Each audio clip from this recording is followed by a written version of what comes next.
할렐루야. 사도행전 1장을 보게 되면 승천하시기 바로 직전에 주님이 사도들에게 명령하셨습니다. 예루살렘 떠나지 말고 내게 들은 바 아버지의 약속하신 것을 기다리라. 요한은 물로 세례를 베풀었지만 너희는 몇 날이 못 되어 성령으로 세례를 받게 될 것이다.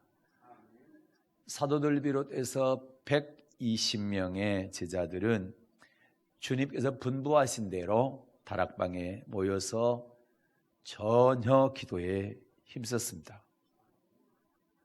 기도에 전무했다는 말입니다. 기도한 지 10일 만에 주님께서 약속하신 성령을 보내주셨습니다. 하늘로부터 급하고 강한 바람 같은 소리가 있고 그리고 온 집에 가득했습니다. 불의 혀같이 갈라지는 것이 보이고 각 사람 위에 임하더니 거기에 있던 모든 사람들이 성령의 충만함을 받고 성령이 말하게 하심을 따라 다른 방언으로 말하기를 시작합니다. 이 사건이 성령 세례가 임하는 오순절 성령 강림 사건입니다. 이 성령 받은 120명의 사람들로 인하여 초대 예루살렘 교회가 시작됩니다. 그래서 신약의 교회는 성령 강림을 통해서 시작이 되었습니다. 성령 세례를 받아본 사람들은 경험했겠지만 성령이 강하게 임하면 처음에 절제가 잘 되지 않습니다. 그런데 어떻습니까? 마가의 다락방에 어떤 모습으로 성령이 임했습니까? 비둘기같이 이슬비같이 부드럽게 임했습니까? 아주 강렬하게 임했습니까? 네, 아주 강렬하게 임했습니다. 급하고 강한 바람 같은 소리가 나고 불의 혀같이 갈라진 것이 다 보였다고 말씀하고 있습니다. 강렬하게 성령이 임한 것을 알 수가 있습니다. 그러니 120명이 방언을 하고 또 이들이 여러 가지 행동을 하게 될 때에 상당히 요란하고 시끌벅적했을 것 같습니다. 그랬더니 16개의 나라에서 왔던 유대인들이 성령 받은 그들의 모습을 보고 또 방언하는 말을 듣고 틀림없이 들어보지 못한 방언인데 자기 나라의 말로 다 알아듣습니다. 신기하고 놀랍습니다. 예. 그리고 평소에 하지 않던 행동들을 하게 됩니다. 참 이해가 안 됩니다. 그래서 그들이 말하기를 틀림없이 새 술에 취했다. 그렇게 비웃고 조롱하게 됩니다. 그러자 베드로와 11사도가 서서 11사도가 서서 소리 높여 외칩니다. 유대인들과 예루살렘에 사는 사람들아 들어봐라. 내 말에 귀를 기울여봐라. 지금 시간이 오전 9시인데 우리가 아침부터 무슨 120명이 한꺼번에 술 취했겠느냐? 술 취한 것이 아니다. 그리고 이것은 우연한 일이 아니라 성경에 하나님께서 요엘 선지자를 통해서 예언하신 말씀이 그대로 이루어진 것이다. 이것은 하나님께서 하신 일이다. 이렇게 말을 하게 됩니다. 그러면서 요엘서 2장 28절부터 32절 말씀을 그대로 인용을 하게 되는데 그 말씀이 바로 사도행전 2장 16절부터 21절 말씀입니다. 그러나 오늘은 범위를 좀 좁혀서 사도행전 2장 16, 17절 두 절 말씀을 중심으로 성령이 부어지면 일어날 일이라는 제목으로 함께 은혜 나누겠습니다. 먼저 본문을 같이 읽겠습니다. 사도행전 2장 16절과 17절 말씀입니다. 이는 곧 선자 요엘로 말씀하신 것이니 일렀으되 하나님이 가라사대 말세에 내가 내 영으로 모든 육체에게 부어주리니 너희의 자녀들은 예언할 것이요 너희의 젊은이들은 환상을 보고 너희의 늙은이들은 꿈을 꾸리라. 아멘. 17절을 보면 내가 내 영 곧 성령으로 모든 육체에 부어주리니 이렇게 말씀합니다. 이 말씀으로 보면 하나님이 말세에 성령을 부어주시는데 특별한 사람에게만 부어주시는 것이 아니라 모든 육체 곧 모든 사람에게 부어주신다 이렇게 말씀합니다. 구약시대는 그렇지 않았습니다. 구약시대는 특별한 사람들에게 성령을 주셨습니다. 왕이나 선지자 같은 이런 특별한 사람들에게만 부어줬죠. 사울왕, 다윗왕, 또 선지자들이죠. 모세를 비롯해서 여러 선지자들에게 성령을 부어주셨죠. 그러나 말세에는 예수님께서 승천하셔서 성령을 부어주실 그때는 요엘 선지자가 예언한 만민에게, 그리고 사도행전에서 말씀하고 있는 모든 육체에 부어주신다, 이렇게 말씀하고 있습니다. 여기서 모든 육체란 예수 믿는 사람 또는 예수 안 믿는 사람까지 다 포함하는 겁니다. 만민은 모든 사람을 말합니다. 실제로 사도행전 2장과 8장과 19장에 보게 되면 믿는 사람들에게 성령이 부어졌습니다. 그러나 사도행전 10장에 보게 되면 고넬료의 가정은 예수 안 믿는 사람들에게 성령이 부어진 것을 알 수가 있습니다. 그러면 사도행전 2장 17절에서 성령이 부어지면 세 가지 일어날 일이 있다, 이렇게 말씀하고 있는데 어떤 일들이 일어나는지 한번 살펴보도록 하겠습니다. 사도행전 2장 17절 말씀을 다시 받들어 읽겠습니다. 하나님이 가라사대 말세에 내가 내 영으로 모든 육체에게 부어주리니 너희의 자녀들은 애언할 것이요 너희의 젊은이들은 환상을 보고 너희의 늙은이들은 꿈을 꾸리라. 아멘.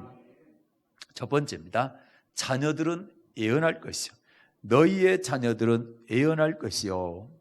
자, 요엘 선지자는 이 애언이라는 단어를 약간 다르게 사용했어요. 요엘서 2장 28절에 보게 되면 의미는 같습니다. 그러나 단어를 약간 다르게 사용했습니다. 요엘서 2장 28절 받들어 읽겠습니다. 그 후에 내가 내 신을 만민에게 부어주니 너희의 자녀들이 장래일을 말할 것이며. 아멘. 자녀들이 뭐 한다고요? 장래일을 말한다. 그러면 자녀들이 예언한다는 말씀과 장래일을 말한다는 말씀은 같은 말씀 것이죠. 구약 성경에 보면 선지자들이 나옵니다. 많은 선지자들이 나오죠. 모세를 비롯해서 이사야, 에레미야, 에스겔, 또 학개, 스가랴, 요엘, 스바냐, 하박국 이런 많은 선지자가 나오는데 이 선지자를 다른 말로 예언자라고 얘기합니다. 예언이 뭡니까? 지금 보니까 장래일을 말하는 거죠. 장래일을 말하는 건데, 그런데 장래일을 내 생각대로 내 마음에 있는 어떤 내 계획을 말하는 것이 아니고요, 하나님께서 말씀하시는 장래일을 말합니다. 하나님의 말씀입니다. 그래서 선지자를 예언자라고 하고 예언자를 다른 말로 하나님의 말씀을 대신 전한다 해서 대언자, 이렇게 말하는 것입니다. 그래서 예언자, 선지자의 생명은 절대로 자기 마음의 말을 하면 안 되고요, 철저하게 하나님의 말씀을 그대로 전해야 됩니다. 이것이 바로 예언자, 선지자들의 철칙입니다. 자, 그러면 그거를 선지자들을 세운 배경을 보면은 알 수가 있어요. 자, 맨 처음에 하나님께서 이스라엘 백성들에게 10계명을 주셨잖아요. 출애굽기 20장에 나오는데 그 10계명을 주시는데 어떤 상태에 줍니까? 어떤 환경에서? 우레와 번개와 나팔 소리와 산의 연기, 불 가운데 하나님께서 임하셔서 그 10계명을 주십니다. 그랬더니 이스라엘 백성들이 얼마나 두려웠는지 벌벌 떨게 되죠. 다시 하나님의 말씀을 직접 들었다가는 다 죽게 될 것 같습니다. 그래서 모세 목사님에게 부탁을 합니다. 제발 앞으로는 하나님께서 우리에게 직접 말씀하지 말게 하시고 당신이 대신 하나님 말씀을 받고 우리에게 대신 전해 주십시오. 그래도 우리가 하나님의 말씀인 줄 믿고 잘 순종하겠습니다. 이렇게 간절히 부탁을 하죠. 그런데 그 말을 모세에게 백성들이 하는 것을 하나님께서 들으셨어요. 들으시고 그렇게 하라고 허락을 하셨습니다. 그러면서 그 선지자를 세우게 되는데 거기에 대한 말씀을 신명기 18장입니다. 15절부터 20절까지 기록되어 있으니까 한번 보겠습니다.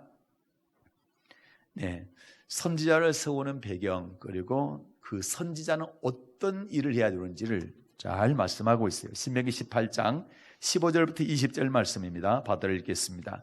내 하나님 여호와께서 너의 종 내 형제 중에서 나와 같은 선지자 하나를 너를 위하여 일으키시리니 너희는 그를 들을지니라.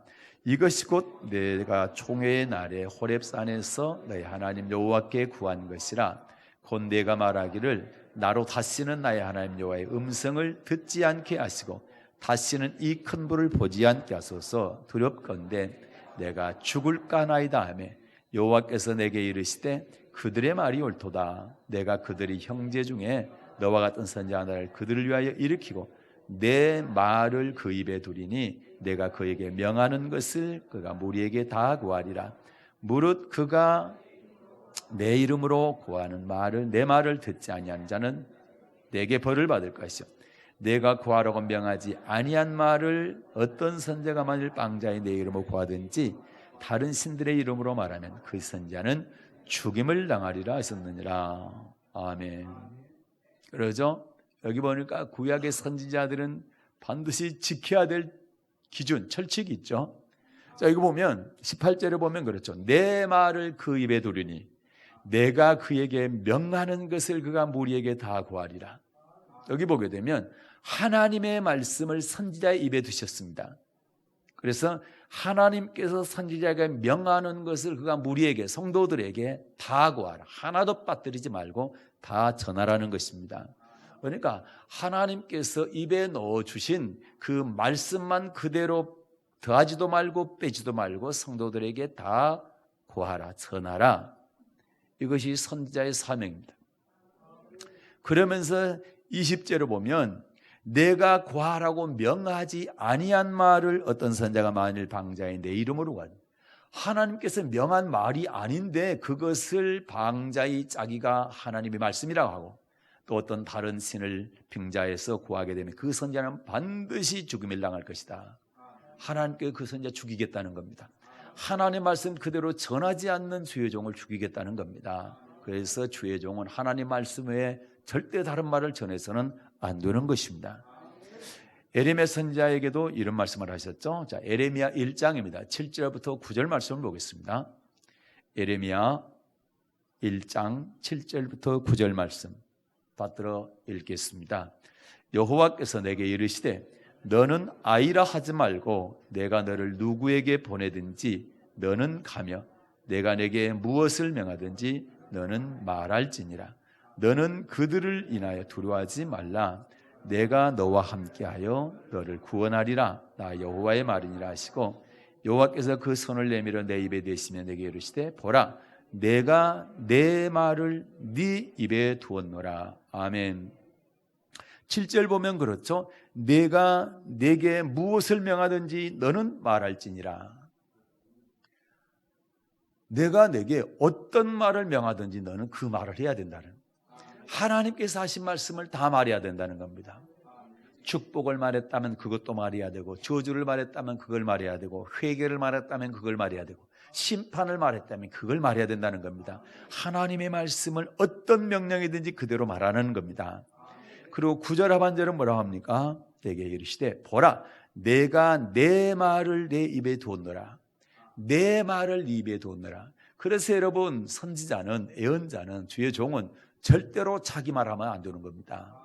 자기 마음에 있는 생각을 말하면 안 되고 오직 하나님께서 내 입에 주신, 넣어주신 그 하나님의 말씀만 전해야 되는 것입니다.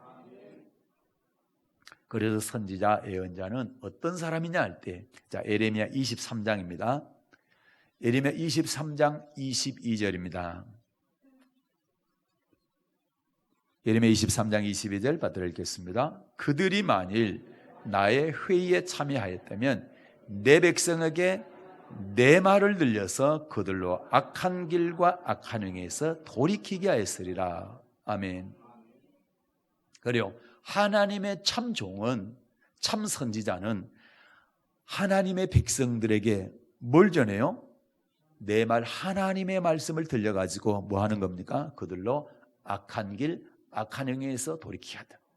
악한 길로 못 가게 해야 된다. 지옥 가는 길로 못 가게 해야 된다. 네. 악한 행위에서 돌이켜 회개하고 하나님의 말씀대로 살아가라고 하는 사람이 바로 선지자, 예언자라는 것입니다. 그런데 오늘 사도행전 2장 17절에서 성령이 부어지게 되면 첫째 자녀들이 예언할 것이다, 이렇게 말씀합니다. 그러면 여러분, 우리 자녀들이 예언을 하게 될 것인데, 장래일을 말하게 될 것인데 선지자들과 같은 그런 예언을 해야 되잖아요. 그러면 어떻게 해야 됩니까? 하나님께서 말씀하시는 것을 말하는 겁니다. 내가 내 앞으로의 비전을 장래를 설계하고 그걸 계획해서 이렇게 이루어 주시옵소서가 아니고 하나님께서 보여주신 말씀을 말하는 것을 말하는 겁니다. 예. 다시 말해서 성령을 받게 되면 눈이 열립니다. 믿음의 눈이 열리고 그 다음에 말씀의 눈이 열리게 됩니다. 그래서 믿음의 눈이 열리고 말씀의 눈이 열리게 되면 눈에 보이던 세계가 아니라 눈에 보이지 않는 세계가 보이게 됩니다. 지금까지 눈에 보이는 세계를 보고 그걸 꿈을 꿨어요. 그걸 말을 했어요. 나는 장래 이렇게 되리라 이렇게 했거든요. 그런데 그게 아니고요. 자, 성령을 받게 되면, 성령이 우리에게 부어지게 되면 영의 눈이 열립니다. 다시 말해서 영은 뭐예요? 예수님께서 요한복음 6장에서 말씀하시기를 내 말이 영이요 생명이다. 예수님의 말씀이 영이고 생명입니다. 하나님의 말씀이 영입니다. 그래서 영이 열린다는 얘기는 말씀이 열린다는 말입니다. 그래서 하나님께서 우리에게 모든 장래의 비전을 주셨는데 그게 바로 성경이거든요. 하나님의 말씀입니다. 그래서 이게 열리게 되는 겁니다. 성경을 봐도 보이지가 않았고 들어도 들리지가 않았는데 자, 성령이 부어지게 되면 성경이 보이는 겁니다. 성경이 열리게 되는 것입니다. 그래서 전까지는 눈에 보이는 것을 말을 했어요. 그러나 성령을 받게 되면 그 이후로는 하나님의 말씀이 믿어지고 그리고 하나님의 말씀대로 말을 하게 되는 것입니다. 하나님의 말씀대로 예언을 하게 되는 것입니다. 그래서 말씀을 통해서 세계가 어떻게 역사가 이루어져 가고 있고 앞으로 어떤 일이 일어나게 될 것이고 그리고 지구의 종말은 세계의 종말은 언제쯤 어떻게 이루어질 것이다. 그러면 우리가 어떻게 살아야 되느냐 이런 것들도 알 수 있게 되는 것입니다. 그러니까 자연스럽게 내가 성경에 기록된 예언대로 따라가기 위해서는 내가 기도를 해야 될 것이고 그리고 무엇을 위해서 어떻게 살 것인가를 깨달아 알아서 그 길을 따라가게 되고 그것을 자연스럽게 말하게 되는 것입니다. 우리 선자들이 예언했던 것처럼 우리 자녀들도 하나님의 말씀을 말하는 예언하는 그런 예언자들이 될 수 있기를 주님의 이름으로 축복합니다. 자, 두 번째는 말이죠. 다시 사도행전 2장 17절입니다. 받들어 읽겠습니다. 하나님이 가라사대 말세 내가 내 영으로 모든 육체에게 부어주리니 너희의 자녀들은 일어날 것이요 너희의 젊은이들은 환상을 보고 아멘. 너희의 젊은이들은 환상을 본다. 두 번째는 젊은이들이 환상을 보게 될 것입니다. 환상은 호라시스 원어로 보는 행위, 눈, 시각을 말합니다. 시각에 초점을 맞추겠습니다. 자, 시각과 시력은 다르다고 그랬죠? 시력은 눈의 밝기를 시력이라 합니다. 그리고 시력은 한계가 있습니다. 눈에 보이는 것, 이것을 보고 말할 수밖에 없죠. 눈에 보이는 사물만 봅니다. 이게 시력입니다. 그러나 시각은 어떻습니까? 눈 감아도 보입니다. 이게 시각입니다. 눈에 보이지 않는 것도 보이는 것처럼 말할 수가 있습니다. 그것이 바로 시각입니다. 눈에 보이지 않는 세계가 보입니다. 이게 시각이고 눈에 보이는 세계만 보는 것은 시력입니다. 다시 말해 시각을 다른 말로 환상 또는 비전, 꿈으로 말할 수가 있습니다. 젊은 사람들의 특징이 뭡니까? 꿈을 갖는다는 거죠. 환상을 갖는다, 비전을 품습니다. 보통 많은 젊은이들이요 환상을 말입니다. 비전을 갖는데 내가 좋은 대학 나와서 좋은 직장 들어가 가지고 또 멋있는 남자 또는 뭐 예쁜 여자 뭐 이렇게 만나서 시집가고 장가가고 그리고 둘이 알콩달콩 행복하게 세계 여행도 가고 뭐 이렇게 하겠다. 뭐 이런 환상을 갖게 됩니다. 나쁜 것 아닙니다. 그러나 이것을 시력과 시각으로 본다고 한다면 이거는 시력입니다. 이건 시력이에요.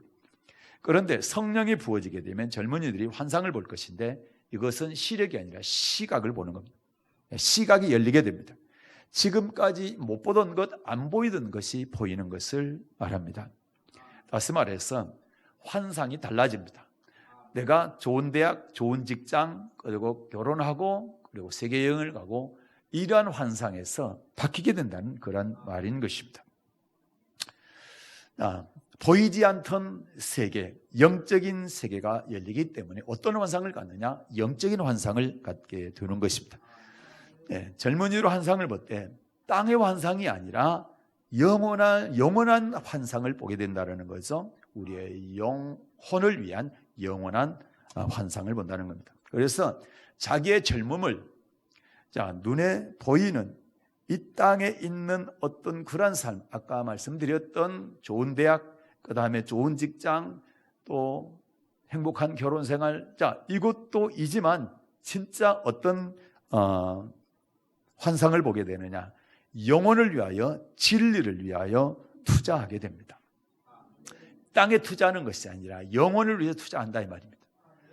그러니까 성령이 부어지지 않을 때는 눈에 보이는 이 땅에 살 때 어떻게 살 것인가, 행복하게 살 것인가, 어떻게 내가 성공하고 출세할 것인가, 이런 쪽에 초점이 맞춰지는 환상을 봤다고 한다면 성령이 부어지게 되면 영원한 환상을 갖게 된다는 겁니다. 진리를 위해서 환상을 갖고 거기에 대한 투자를 한다는 것입니다. 다른 말로 천국을 소유하게 되고 천국에 대한 환상을 갖고 천국에 대한 꿈을 갖고 그것을 위해서 젊음을 투자하게 된다, 이란 말인 것입니다. 여러분, 이 땅의 환상을 품게 되면 어떻습니까? 사울이 다윗을 죽이려고 10년 동안 쫓아다닙니다. 자기 사위인데도 불구하고. 왜 그렇습니까? 뺏긴다라는 거예요. 저 사람은 나의 정적이라는 겁니다. 나의 자리를 뺏어갈 거라고 하는 겁니다. 이게 바로 자기 자리를 지켜야 되고 그 자리를 자기 아들에게 주기를 원하는 겁니다. 이것이 이 땅의 환상인 것입니다. 그러나 어떻습니까? 바나바라는 사람이 있죠. 신약에 보게 되면 이 사람은요, 바울이라고 하는 사람 자기보다 더 똑똑합니다. 키웠습니다. 자기 고향에 또라가 있는데 바울이 그를 데려다가 안디옥 교회에서 같이 목회를 하면서 그를 키우다 보니까 바울이 어디까지 큽니까?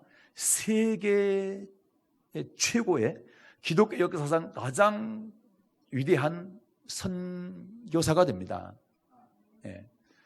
성경을 13권을 기록합니다. 그리고 유럽 그쪽을 3바퀴를 돌면서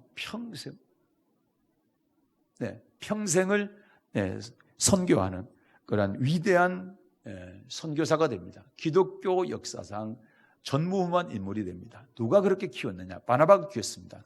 만약에 바나바가 바울을 자기의 어떤 경쟁 상대다 또는 어떤 대적이다 이렇게 생각했다고 한다면 절대 그렇게 하지 않았죠. 그를 키우지도 않았고 쓰지도 않았겠죠. 그러나 그를 키워서 하나님의 나라를 보게 했습니다. 그 비전을 보게 되니까 세계 선교의 그러한 꿈을 가지고 비전을 가지고 환상을 가지고 세계 선교를 위한 그런 위대한 인물로 자라나게 된 겁니다. 그렇게 바울의 젊음을 세계 선교의 환상으로 갖고 뛰게 된 것입니다. 나의 재능, 나의 능력 또는 나의 실력을 나와 내 가족이 아니라 영원한 나라를 위해서 사용하게 된 것입니다. 이것이 젊은이들의 가져야 될 환상인 것입니다. 19세기 말부터 20세기 초의 말입니다. 세계적으로 특별히 미국, 영국, 캐나다, 호주 이런 데 말입니다. 이런 데서 일어났던 부흥운동 때문에 세계 선교가 급격하게 이루어지게 됩니다. 그들의 젊은이들에게 성령이 부어지니까 이 사람들이 좋은 대학 나왔거든요. 그런데 이 젊은이들은 뭐합니까? 이 땅에 좋은 곳 취직해서 안락하게 살 수 있는 그런 기회가 얼마든지 미국에 주어졌는데도 불구하고 인도라든지 일본이라든지 조선이라든지 이런 나라의 그들이 선교의 환상을 가지고 오게 됩니다. 그래서 그들은 이 땅에서 안락하고 행복한 삶을 추구한 것이 아니라 영원한 나라를 위해서 그들의 젊음을 투자한 겁니다. 그것은 뭡니까? 영적인 환상을 보게 되었다 이 말인 것입니다. 그래서 세계 곳곳으로 복음을 들고 달려가게 됩니다. 그리고 그들은 젊은 나이에 선교 현장에서 죽어가면서도 그 복음을 전하는 것을 그치지를 않습니다. 멈추지를 않습니다. 그리고 복음의 씨를 뿌립니다. 우리나라 최초에 왔던 선교사 가운데 토마스 선교사가 있습니다. 이 사람은 영국에서 파송됐습니다. 미국의 상선을 타고 대동강에 왔는데 대동강에 왔다가 내려서 성경을 뿌립니다. 이 토마스 선교사가. 그런데 이제 썰물이 되니까 물이 빠지니까 배가 빨리 빠져나가야 될 텐데 그렇지 못했어요. 그래서 딱 걸리게 됩니다. 그래서 배가 못 빠져나가고 딱 걸리게 되니까 우리나라 조선의 군대들이 이 배에다가 불을 질러서 다 몰살시키게 됩니다. 그 중에 토마스 선교사는 백사장으로 끌려 나왔습니다. 그래서 대동강변의 백사장에서 참수도 당합니다. 목이 잘려 죽습니다. 그런데 여러분, 그가 죽으면서도 성경을 뿌렸어요. 예. 그런데 그때 죽을 때 나이가 27살입니다. 27살.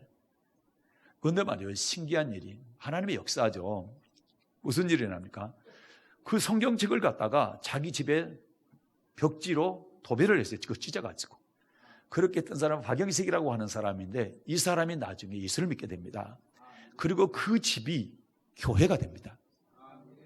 그리고 이 토마스 선교사를 칼로 목을 뱉던 사람이 있어요. 박춘곤이라는 사람이 있는데 그 사람이 나중에 평양의 교회에 장로가 됩니다.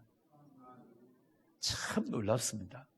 27살에 그는 정말로 성경만 뿌리다가 그렇게 순교당했지만 그의 열매는 어떻습니까? 지금 우리나라에 이렇게 복음화가 된 겁니다. 이게 바로 젊은이들이 환상을 갖고 영원한 나라를 꿈을 꾸게 될 때에 일어난 일들인 것입니다. 여러분, 예수님께서 갈릴리 해변을 걷습니다. 그때 두 형제 베드로와 안드레가 바다에 그물을 던집니다. 그것을 주님께서 유심히 보시고 그리고 기다리셨다가 이렇게 말씀하십니다. 마태복음 4장입니다. 18절부터 20절 말씀 보겠습니다. 마태복음 4장 18절부터 20절 말씀 받들어 읽겠습니다. 갈릴리 해변에 다니시다가 두 형제 곧 베드로라 하는 시몬과 그 형제 안드레가 바다에 그물 던지는 것을 보시니 저희는 어부라 말씀하시되 나를 따라오너라 내가 너희로 사람을 낚는 어부가 되게 하리라 하시니 저희가 곧 그물을 버려두고 예수를 쫓으니라. 아멘. 나를 따라오너라 내가 너희로 사람을 낚는 어부가 되리라. 자, 지금까지 베드로와 안드레는 어떤 환상을 갖고 있었습니까? 이 땅에서 고기 많이 잡아 내가 사업을 번창해서 그래서 큰 부자가 되리라.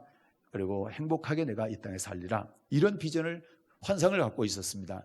그러나 예수님께서 환상을 바꿉니다. 지금까지 너희는 물고기를 잡는 어부의 환상을 가졌는데 어떤 환상을 가지라? 사람을 낚는 어부의 그런 환상을 가지라는 겁니다. 이것을 주신 것입니다. 그랬더니 물고기 잡는 그물을 버려두고 사람 낚는 어부가 되기 위해서 예수님을 따르게 됩니다. 그래서 여러분, 우리는 예수를 믿게 되면 환상이 바뀌는 겁니다. 이 땅의 환상에서 영원한 세계의 환상으로, 영원한 나라 천국의 그러한 환상으로 바뀌게 됩니다. 우리 젊은이도 또 이 땅의 환상에서 천국의 환상으로, 영원한 세계를 바라보는 환상으로 바꿀 수 있기를 주님의 이름으로 축복합니다. 창세기에 보면 여러분, 야곱 있죠. 야곱의 11번째 아들이 요셉입니다. 당시 애굽은 세계 최고의 강대국이었습니다. 그런데 어땠던 경로를 통해서 형들에게 팔려가지고 거기 애굽에 노예로 팔려갔던 이 요셉이 왕의 꿈을 해석을 한 이후에 총리가 되게 됩니다. 자, 애굽의 총리가 될 때 요셉의 나이가 30살이었습니다. 그런데 여러분, 그냥 호수아비 총리가 아니고요, 왕이 호수아비고 실권을 요셉이 가졌습니다. 왕이 자기의 인장 반지, 그러니까 지금으로 말하면 대통령 직인입니다. 그거를 빼줬습니다. 네 마음대로 해라. 그러니까 완전 실권입니다. 요셉을 통하지 않으니까 아무것도 할 수가 없었습니다. 그 나라에. 그러면 대단한 실력자, 실권자입니다. 그런데 요셉의 꿈은요, 애굽의 총리가 아니었습니다. 요셉의 꿈은 가나안 땅 들어가는 거였습니다. 그래서 거기 한번 보겠습니다. 창세기 50장. 요셉의 꿈. 요셉의 최종적인 환상은 무엇이었는가? 30살 애굽 총리가 됐습니다. 그러나 그는 그 자리에 있으면 이 땅에서 누릴 수 있는 모든 것을 누릴 수 있는 그러한 권좌에 앉았는데도 불구하고 그의 꿈은 애굽 총리가 아니고 가나안 땅 들어가는 거였다. 창세기 50장 22절부터 25절까지 받들어 읽겠습니다. 받들어 읽습니다. 요셉이 그 아비의 가족과 함께 애굽에 거하여 110세를 살며 에브라임 자손 3대를 보았으며 므낫세의 아들 마겔의 아들들도 요셉을 세라에서 양육되었더라. 요셉이 그 형제에게 이르되 나는 죽으나 하나님이 너희를 권고하시고 너희를 이 땅에서 인도하여 내서 아브라함과 이삭과 야곱의 맹세하신 땅에 이르게 하시라 하고 요셉이 또 이스라엘 자손에게 맹세시켜 이르기를 하나님이 정녕 너희를 권고하시 너희는 여기서 내 해골을 메고 올라가겠다 하라 했더라. 아멘. 네. 아브라함과 이삭과 야곱에게 맹세한 땅, 지금은 애굽에 살고 있지만 반드시 우리 조상들에게 맹세한 땅, 그 땅에 너희가 들어가게 될 것이다. 그때 들어가게 될 때 반드시 내 해골을 메고 올라가라. 이게 그의 마지막 유언이었습니다.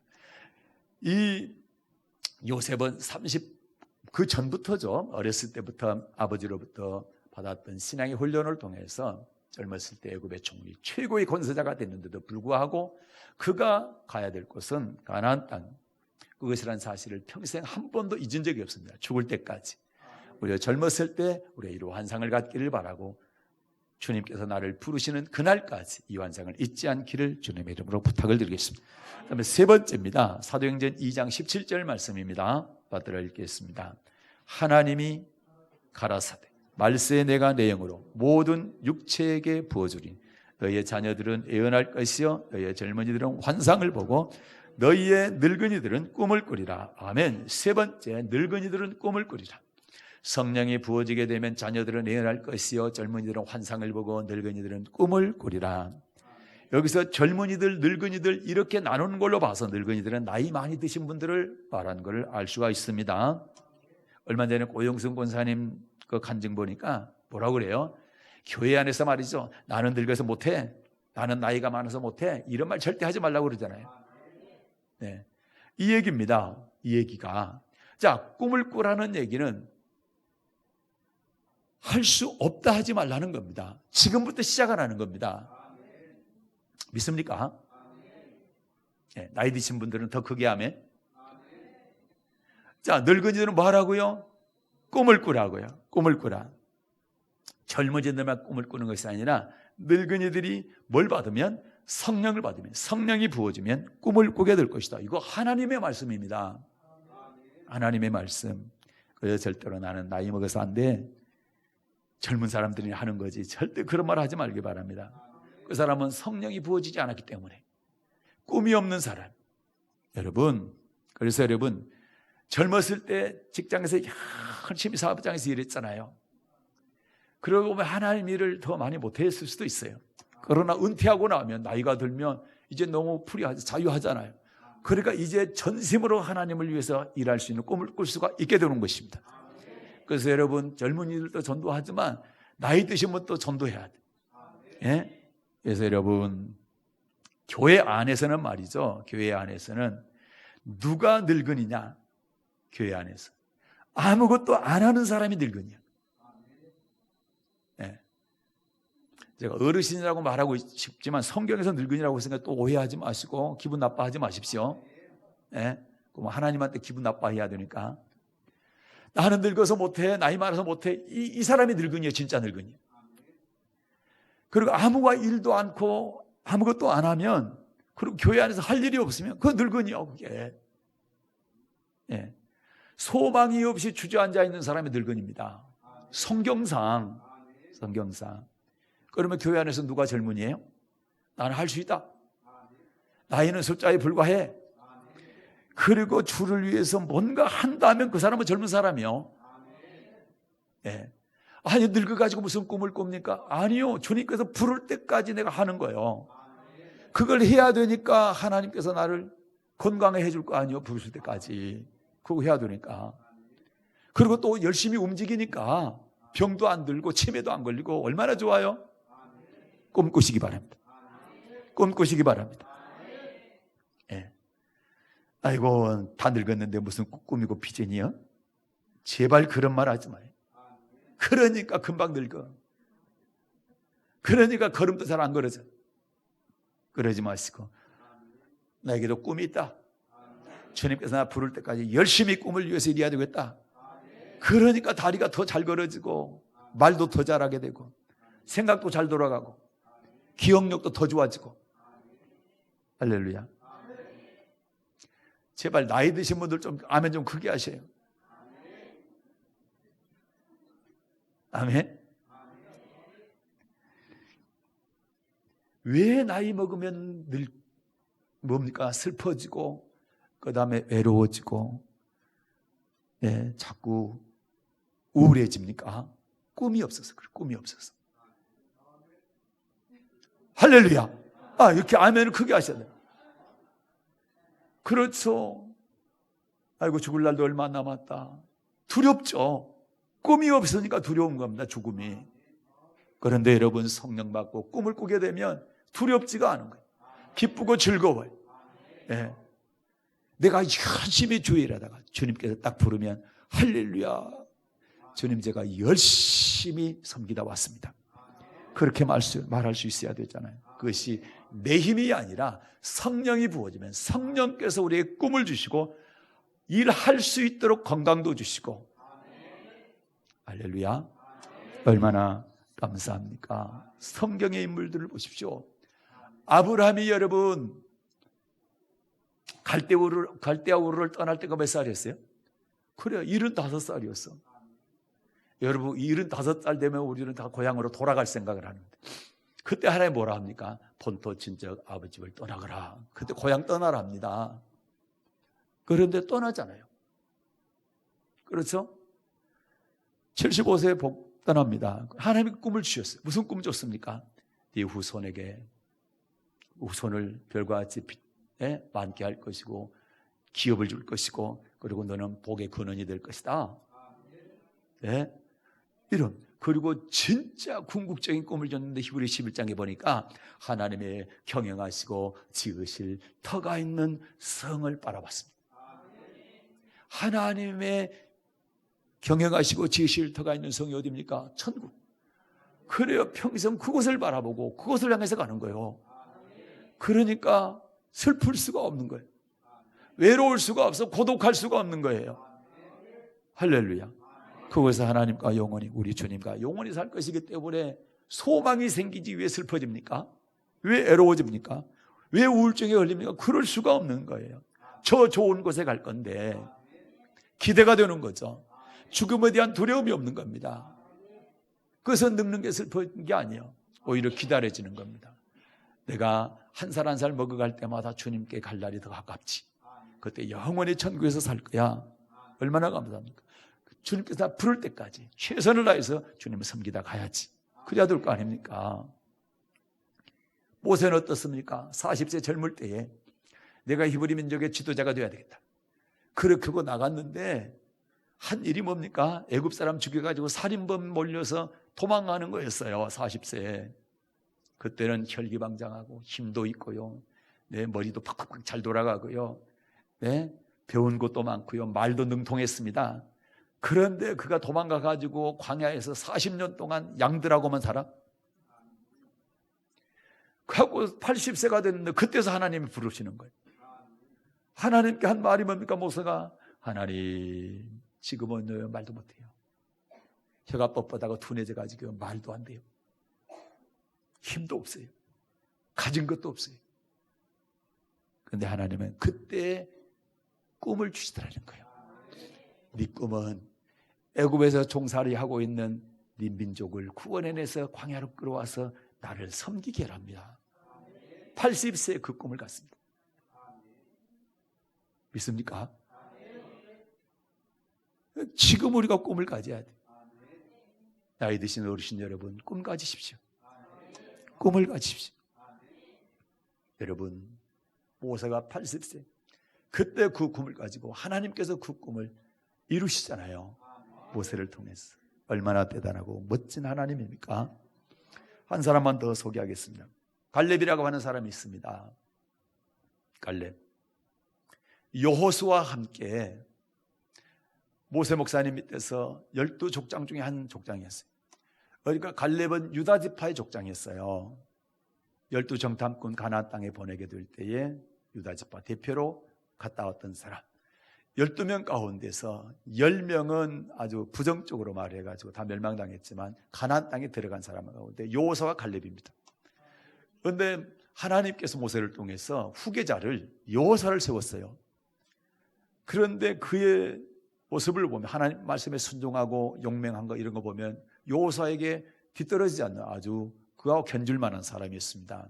그런데 하나님께서 여호수아를 모세 후계자로 민족의 지도자로 삼았지만 갈렙은 거기에 대해서 한 번도 원망하고 불평하거나 거기에 대해서 뭐 대꾸하거나 방해하거나 그런 일이 없어요. 철저하게 여호수아를 도왔습니다. 그리고 가나안 땅에 입성을 했어요. 그리고 나서 40세에 들어갔는데 85세가 됐습니다. 45년이 지났습니다. 그런데 하나님께서 갈렙에게 너희 지파에게 줄 곳이 헤브론이다. 그런데 45년이 됐는데 헤브론을 정복을 못했어요. 그곳에 누가 있었냐? 아낙 자손이 있었는데 그들은 크고 장대한 사람들, 성읍이 엄청 견고합니다. 그리고 그것은 산지라고 되어 있어요. 평지가 아니라 산지다. 험악한 곳입니다. 그래서 그때 45년 동안 그곳을 아무 지파도 정복하지 못했어요. 아낙 자손을 쫓아내지 못했다 이 말입니다. 그런데 85세 때요. 몇 살 때요? 갈렙이 85세 때 여호수아를 찾아갑니다. 여호수아를 찾아가요. 그러면서 얘기를 합니다. 하나님께서 당신과 나에게 약속을 하셨다. 이 땅을 주기로 약속하셨는데 그 땅을 아직까지 차지하지 못했는데 내가 85세인데 40대의 힘에 보다 더 떨어지지 않았다. 오히려 그때보다 지금 더 강건하다. 몇 세 때예요? 85세 때. 예. 우리가 들어올 때 그때보다 내가 오히려 더 강건하다. 그러니 나로 하여금 아낙 자손이 있는 저 헤브론을 정복할 수 있도록 나에게 전쟁에 나가라고, 싸우게 해달라고 나를 허락해달라. 그렇게 합니다. 이 산지를 내게 주소서. 그 유명한 그 말을 하게 됩니다. 그래서 여호수아가 허락을 하게 됩니다. 그래서 여러분 85세 때 전쟁을 일으켜서 아낙 자손을 쫓아내고 그곳을 정복하게 됩니다. 몇 살 때요? 네. 85세 때 꿈꿀만 해요. 꿈꿀 수가 없어요. 꿈을 꿔요. 꿀 수 있어요. 할렐루야. 그래서 여러분, 나는 나이 먹어서 못해. 젊은이들은 하지. 그런 말 앞으로 하시렵니까? 안 하시렵니까? 그런 말 하지 마십시오. 뭔가 하십시오. 예. 그래서 복음학교 하면 어른들도 와서 복음학교 들으시고, 전도대학 하면 여러분도 들으시고, 청강생으로 하세요. 숙제 못 하겠으면 듣기라도 열심히 하시면 들은 걸로 가서 나가서 얘기할 수 있죠. 할 수 있어요, 없어요? 할 수 있죠. 교회에서 젊은 사람들 청소하면 같이 걸레라도 들고 같이 따라라도 댕겨요. 예. 밥할 때도 옆에 서서 잔소리는 너무 하지 마시고 고개는 끄덕끄덕하고 요구르트를 하나씩 사서 줘요. 젊은 사람들한테 수고한다고. 그렇게 할래요, 안 할래요? 나는 나이 먹어서 못한다고 자꾸만 그렇게 뒤로 빠지고 아무것도 안 하고 그러실래요? 주님 앞에 어떻게 할 거요? 부끄러워서. 뭐 하다 왔냐? 아무것도 안 하고 왔는데요. 어떻게 그렇게 말을 해요? 아브라함을 보십시오. 모세를 보십시오. 예? 갈렙을 보십시오. 여러분, 나이는 맘먹기에 따라 달라요. 성령이 부어지게 되면 꿈을 꿀 수가 있는 거예요. 나이는 진짜 숫자에 불과한 거예요. 그래서 우리 나이 드신 어르신들 꿈을 꾸십시오. 그렇게 되면 슬픔에서 애로움에서 우울증에서 벗어나게 될 것입니다. 박차고 일어날 수가 있게 되는 것입니다. 교회 나오셔서 북도 치세요. 3층에 북이 있으니까. 우리 교회에서 아무리 북 쳐도 주위에서 아무 말도 안 해. 다른 데 가서 북치면 난리가 날 텐데 교회에서 북치면 아무 말도 안 해. 춤도 주세요. 예? 잘 추고 못 추고를 떠나 춤도 주세요. 복음학교도 하고 전도대학도 하고 하세요. 그리고 다음에 이제 요일별로 전도팀이 있게 되면 그것도 부침개도 좀 붙여주시고, 젊었을 때 잘한 거 있잖아, 그거 부침개 그것도 해주시고, 커피도 이렇게 좀 끓여주시고. 커피 끓이는 거 어렵습니까? 물 끓여가지고 타면 되지. 그건 할 수 있잖아. 못한다고 하지 마시고 아주 쉬운 거 하세요. 간단한 거 같이.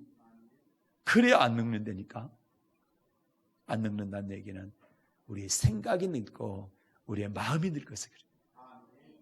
육체는 어차피 후패하는, 그러나 우리의 마음은 자꾸 새로워진다고 그랬잖아요.